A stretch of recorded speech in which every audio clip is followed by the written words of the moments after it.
প্রিয় শিক্ষার্থী ভাই বোনেরা সবাই কেমন আছো? আশা করি সবাই অনেক অনেক ভালো আছো। তোমরা যারা অনার্স বা মাস্টার্স এর স্টুডেন্ট তারা অবশ্যই মেঘনাদ বধ কাব্যটি পড়ে থাকবে এবং তোমরা বাংলার স্টুডেন্ট যারা তারা কিন্তু এই মেঘনাদ বধ কাব্য সম্পর্কে অনেকটা ধারণা রাখো। তাই এই আম মহাকাব্যের যে বিশেষ, বিশেষ চরিত্র আছে তার মধ্যে কিন্তু অন্যতম একটা চরিত্র হচ্ছে প্রমীলা চরিত্র এবং প্রমীলা চরিত্র কিন্তু পরীক্ষায় প্রায়শই আসে। এটা একটা ইম্পোর্টেন্ট একটা প্রশ্ন হতে পারে কারণ যে প্রশ্নগুলো আসে এর মধ্যে প্রমীলা চরিত্র অন্যতম। এখানে আসতে পারে যে প্রমীলা চরিত্রের ব্যাখ্যা করো বা তোমার জানা মতে প্রমীলা চরিত্রের যে তাৎপর্য সেটা তুলে ধরো বা এই গল্পের নায়ক নায়ককে সেটা নিয়েও একটা কনফিউশন অনেক সময় থাকে। তো মূল চরিত্র কিন্তু মেঘনাদ, সেটা হচ্ছে আহ, আমাদের কবির প্রিয় একজন চরিত্র, মেন চরিত্র বলা চলে। তো তার স্ত্রী হিসাবে বা তার যে সহধর্মিণী হিসাবে আহ, প্রমীলা চরিত্রের ভূমিকা সেটা ব্যাখ্যা করো, এরকম আসতে পারে। তো প্রমীলা চরিত্র সম্পর্কে আমি সংক্ষেপে অল্প কিছু বলবো, তোমরা বাদ বাকি বুঝে নিয়ে নিজের মতো করে লিখতে পারবে। বিশেষ করে হচ্ছে এক এক স্বর্গে কিন্তু এক এক রকমের কথা বলা হয়েছে তার সম্পর্কে। বিশেষ করে কিছু ছন্দের মাধ্যমে কিছু কিছু শব্দ, কিছু কিছু বাক্য এসেছে, সেগুলো দিয়ে কিন্তু ব্যাখ্যা করলে আরো ভালো হবে। তো প্রমীলা চরিত্র হচ্ছে আমরা যারা এমনি বাল্মীকির রামায়ণ পড়েছি বা সনাতন ধর্মের ছেলেমেয়েরা তোমরা ভালো বলতে পারবে যে সেখানে রাক্ষস জাতির মধ্যে যে মেঘনাদ বা ইন্দ্রজিৎ তার সহধর্মিণী হিসেবে তাকে দেখানো হয়েছে, অর্থাৎ একজন ভিলেনের সাধারণ স্ত্রী হিসেবে দেখানো হয়েছে, অনেকটা এরকম। কারণ তাকে তো নেগেটিভ ভাবে সবসময় উপস্থাপন করা হয়েছে এবং আমরা তাকে নেগেটিভ ভাবে জানি, কিন্তু প্রমীলা চরিত্র এখানে একটা বিশদ একটা চরিত্র।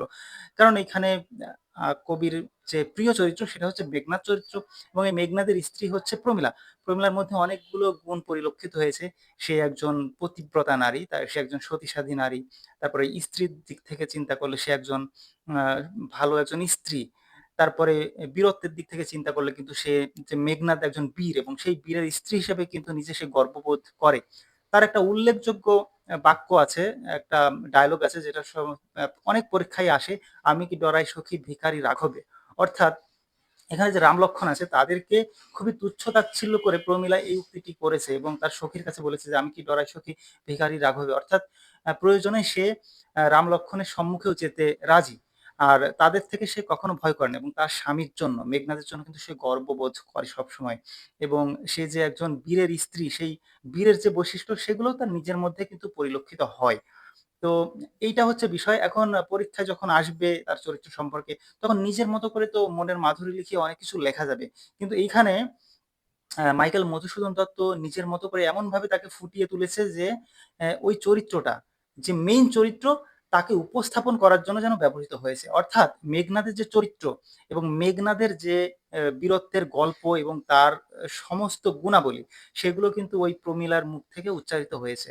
অর্থাৎ প্রমীলা চরিত্রের মাধ্যমে মেঘনাদের অনেক গুণ এখানে কিন্তু ফুটে উঠেছে।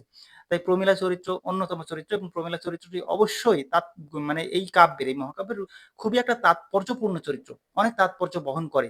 এবং এই মহাকাব্যের যে মেন মেন বিষয়গুলো অনেক কিছু তার মুখ দিয়ে কিন্তু এসেছে, তার ডায়লগের মাধ্যমে কিন্তু আমরা বুঝতে পারি।